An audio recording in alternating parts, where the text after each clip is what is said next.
নওগাঁর পত্নীতলা উপজেলার উচ্চশিক্ষিত যুবক কোনো চাকরির আশায় সময় ক্ষেপণ না করে উদ্যোক্তা হিসেবে আম বাগান গড়ে তুলে অর্থনৈতিকভাবে অভাবনীয় সাফল্য অর্জন করেছেন। নওগাঁর প্রতিনিধি রাসেল রানার পাঠানো তথ্য ও ভিডিও নিয়ে ডেস্ক রিপোর্ট। আম সুন্দর কিন্তু তা হয়ে গেছে। পত্নীতলা উপজেলার সিহারা ইউনিয়নের বড় আবাদপুর গ্রামের ওবায়দুর রহমান বিশ্ববিদ্যালয় থেকে অর্জন করেছেন উচ্চ ডিগ্রি। এলাকায় আম চাষের অপার সম্ভাবনা দেখা দেয়ায় আজ থেকে 6 থেকে 7 বছর আগে গড়ে তুলেছেন এই আম বাগান। কিছু নিজের এবং কিছু লিজ নিয়ে প্রায় 12 বিঘা জমির উপর সৃজন করেছেন তার এই বাগান। বাগানে রয়েছে আমরুপালি, বাড়িচার, ব্যানানা ম্যাঙ্গো, গৌরমতি সহ বিভিন্ন জাতের আম। এবছর বাগানে পর্যাপ্ত আম ধরেছে, দামও ভালো। 30 লাখ টাকার আম বিক্রি করার প্রত্যাশা তার। আমি এই বাগানটা যাত্রা শুরু করছি করোনার যে বছর, মানে 2020 সাল থেকে এই বাগানটার যাত্রা আমি শুরু করছি। কারণ আমি লেখাপড়া আমার তখন চলে, আমি ডিগ্রি লাস্ট ইয়ার, তখন আমি এই বাগানটা শুরু করি।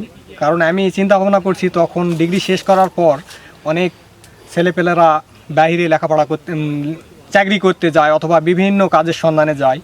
তো আমি দেখতেছি যে আমরা যদি সকলে চাকরি করি, বাংলাদেশের চাকরির বাজার তো খুবই মন্দা। এই কারণে আমি ভাবলাম যে আমাদের এলাকায় আমটা চাষ হচ্ছে। তা আমি 2020 সালে চিন্তা ভাবনা করলাম যে বাগান করলে কেমন হয়, সকলেই তো চাকরি করে, আমি না হয় উদ্যোক্তা হলাম।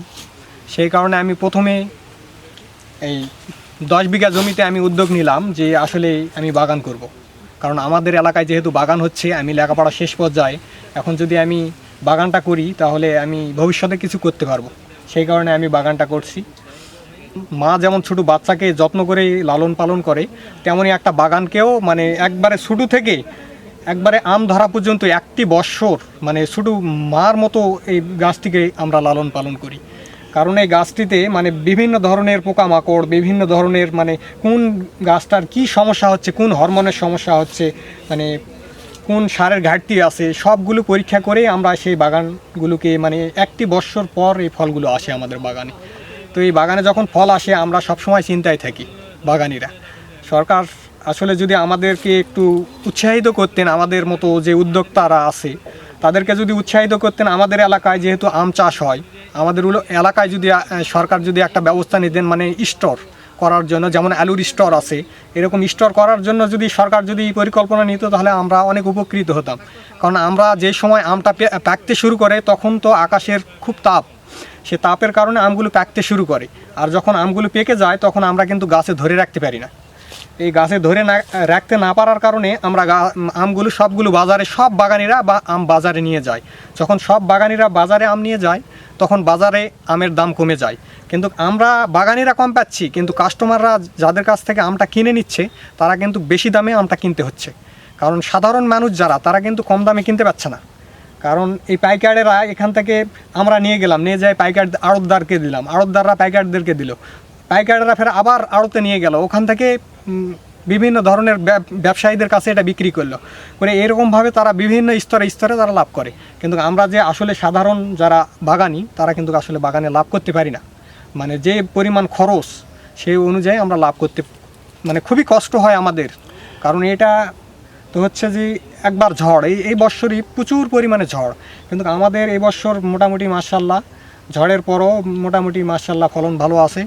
এবার আশা করা যায় ইনশাআল্লাহ আল্লাহ যদি ভালো কিছু রাখে, ভালো কিছু হওয়া সম্ভব আছে। কিন্তু আমার সরকারের কাছে একটাই দাবি যে আমাদের স্টোর লাগবে। আমাদের এই নওগাঁ জেলাতে যদি সাপাহারে একটা, তারপর মানে পত্নীতলা, সাপাহার, পত্নীতলা আর পোরশা, এই 3টা জেলাতে মানে থানাতে যদি মানে 3টা স্টোর থাকতো আমাদের আমের জন্য, আমাদের মতো সাধারণ যে উদ্যোক্তারা আছে এবং বিভিন্ন ধরনের আম চাষিরা আছে তারা অনেক উপকৃত হতো। আমরা সরকারের কাছে একটাই দাবি আমাদের, মানে সরকার যেন আমাদের দিকে একটু তাকায়। অন্যান্য দেশে দেখবেন যে যারা উদ্যোক্তা তাদেরকে সরকার সবসময় প্রাধান্য দেয়। আর সরকারের কাছে আমার ওই দাবিটা রইল যে সরকার যেন আমাদের এই দাবিটা পূরণ করে। তার এই আম বাগানে গিয়ে আম গাছের ডালপালার নিচ দিয়ে দেখা যায় শুধু আম আর আম, ডালে ডালে ঝুলে আছে শুধুই আম। চোখ ধাঁধানো আমের এই দৃশ্য দেখতে প্রতিদিন বিভিন্ন এলাকার বহু মানুষ আসেন বাগানে। এমন আম বাগান সৃজনের লক্ষ্য তাদেরও। সীমানা সিহারা ইউনিয়নের বড় আবাদপুর এই এলাকায় এই যে এত সুন্দর একটা বাগান করছে, আমরা মানে একবারে সদর থেকে এসে অভিভূত হয়েছি। এই এলাকায় প্রচুর আম হয় শুনি, কিন্তু সে যে এত কষ্ট করে এত সুন্দর বাগান গড়ে তুলছে এবং বিভিন্ন জাত, তার মধ্যে উল্লেখযোগ্য হচ্ছে এই যে বেনানা, আম্রপালি, বাড়ি ফোর, এই আমগুলো সে এত যত্ন করে এত ভালো করে উৎপাদন করছে যে এবারে আমের ফলন যদিও বা আকাশের বৈরী আবহাওয়ার কারণে কিছু নষ্ট হয়েছে, কিন্তু তার বাগানে যে সুরক্ষা করছে সে, এইটা বিশাল ব্যাপার। এই মৌসুমে আবহাওয়ার কারণে তুলনামূলক আম কম, তবে এই ওবায়দুল ভাইয়ের বাগানে এত আম, প্রচুর আম হওয়াতেই আমি অনেক দূর থেকে আম বাগানে দেখার জন্য আসছি যে এই সিজনে বিভিন্ন প্রকারের আম জাত, এই আম জাত বিভিন্ন প্রকারে আছেন এবং এই আমরুপালি থেকে শুরু করে বাড়িফর, গৌরমতি, বিভিন্ন জাতের প্রচুর পরিমাণ আম আছে। আর এই আম দেখার জন্য শুধু অনেক দূর থেকে আসছি আমি। জেলার সাপাহার, পোরশা এবং পত্নীতলা এই 3 উপজেলা এখন আম চাষের অপার সম্ভাবনাময়ী এলাকা। কাজেই এ এলাকায় গড়ে উঠেছে আমকেন্দ্রিক অর্থনীতি। ক্রমাগত আমের বাগান সম্প্রসারিত হচ্ছে বলে জানিয়েছেন কৃষি বিভাগ। এবারকার ফলনটা একটু বেশি, তো আমের বাজার তুলনামূলক অন্যান্য বছরের তুলনায় এবার একটু কম, আমরা কম পাচ্ছি খরচ অনুযায়ী। তো আর একটু যদি আমরা পাতাম তাহলে আমাদের কৃষকের জন্য একটু ভালো হতো। বাবার প্রথম ছেলে তো উনি শিক্ষিত এই অবস্থায় যে তারকে লেখাপড়া শিখাইছে এবং ফাজিল পাস করেছে, ডিগ্রি পাস করেছে আর কি। করার পর চাকরি বাকরি না করে এই বাগানটা করে, বাগানে বেশ ভালো লাভজনক হয় আর কি। হ্যাঁ, তো এই লাভ দিয়ে সে অনেক পারিবারিক কিছু সচ্ছলতা নিয়ে আসছে আর কি। হ্যাঁ,